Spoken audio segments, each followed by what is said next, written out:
আমরা 2024 আন্দোলন করে শেখ হাসিনার পতন ঘটাই নাই। বাংলাদেশের জনগণ আগামী দিনের কোন স্বৈরাচার যারা তার মাথা উঁচা করতে না পারে সেটারও পতন ঘটাইছে।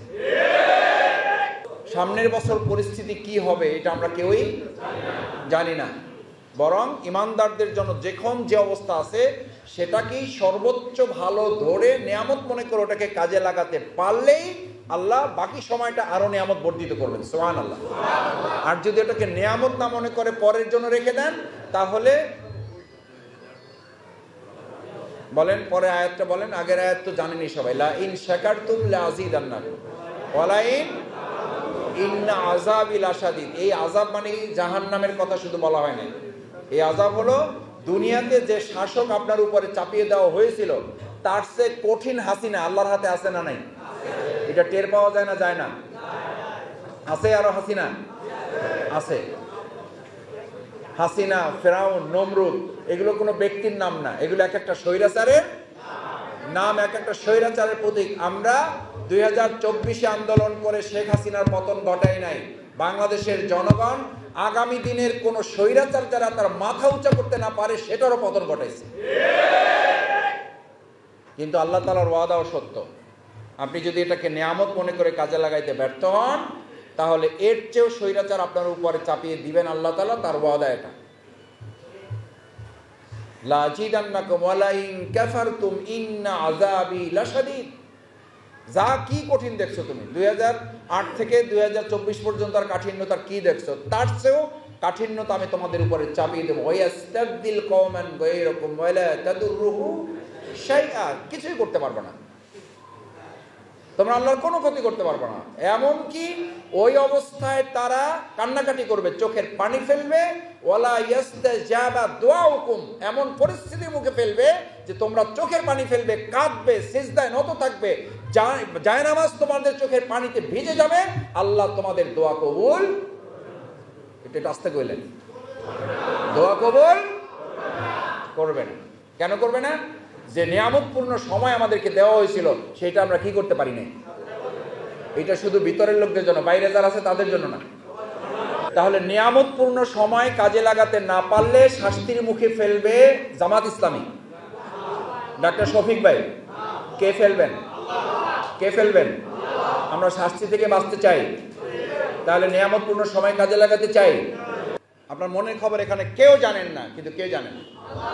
আল্লাহ তাআলা আপনারা পাগল হইতে বলছে ব্যবসার জন্য, চাকরির জন্য পাগল হইতে বলছে। রাসূল করিম সাল্লাল্লাহু আলাইহি সাল্লামের পাগলামি ছিল ব্যবসার জন্য, চাকরির জন্য, স্ত্রী, সন্তান, পুত্র পরিবারের জন্য। আপনার মাথার টুপি যেমন সুন্নাহ, আপনার দাড়ি যেমন সুন্নাহ, আপনার লম্বা জামা যেমন সুন্নাহ, ফরজ নামাজের আগে পরে যেমন সুন্নাহ আদায় করেন, রাসূল সাল্লাল্লাহু আলাইহি সাল্লামেরকে পাগল বলাটা, পাগল উপাধি পাওয়াটা ইমানদারদের জন্য একটা সুন্নাহ। আমি ছাত্র শিবির থেকে জিজ্ঞেস করতাম, শিবিরের সাথীরা একজন হাত জাগাও, কে কে বাবা মার কাছ থেকে পাগল উপাধি পাইছে।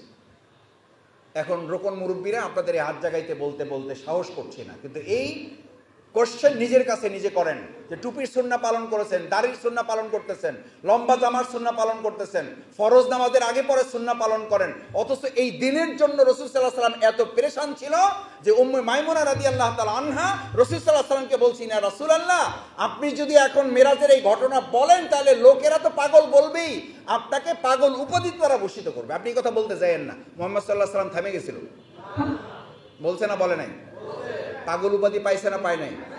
কবি উপাধি পাইছে না পাইছে? গণক উপাধি, জাদুকর? আপনার লাগবে না, আপনার এই উপাধি লাগবে না, খালি টুপির সুন্নাত হইলে হবে।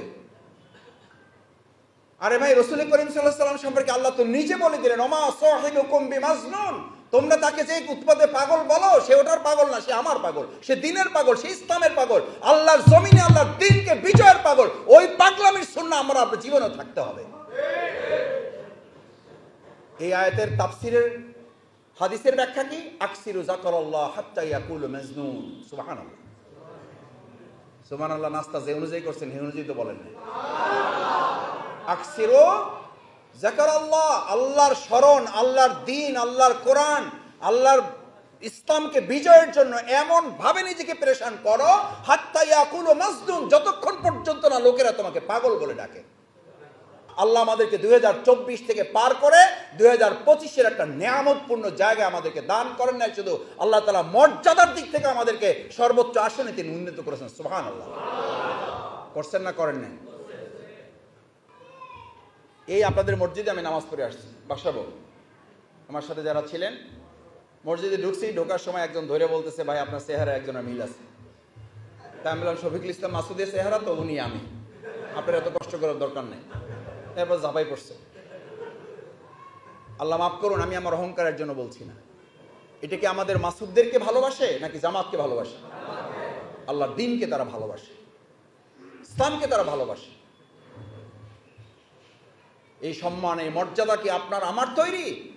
এই সম্মান, এই মর্যাদার জন্য শহীদ আমিরে জামাত নিজামী ভাইদের রক্ত এর সাথে মিশে আছে। আল্লাহর দয়া কি এমনি এমনি পাবেন? দয়ার বিধান কি? তোমরা পরম দয়ালু আল্লাহ সুবহানাহু ওয়া তাআলার দয়ার উপরে ভরসা করে তোমরা জমিনবাসীর উপরে দয়া করো, তাহলে তোমাদের উপরে দয়া করবেন কে? আল্লাহ বলেন নাই। কোনবাসী? আসমানবাসী। আসমানবাসী কে? আল্লাহ। আল্লাহ সমস্ত ফেরেশতাকুলকে আল্লাহ বলেছেন। তখন আল্লাহ বলেন, ফেরেশতাদেরকে আমি নির্দেশ দিয়ে দেই, তোমরা তাদের ব্যাপারে জমিনবাসীকে বলে দাও আমি তাদেরকে ভালোবাসি, তারা জমিনবাসীরা যেন তাদেরকে ভালোবাসে।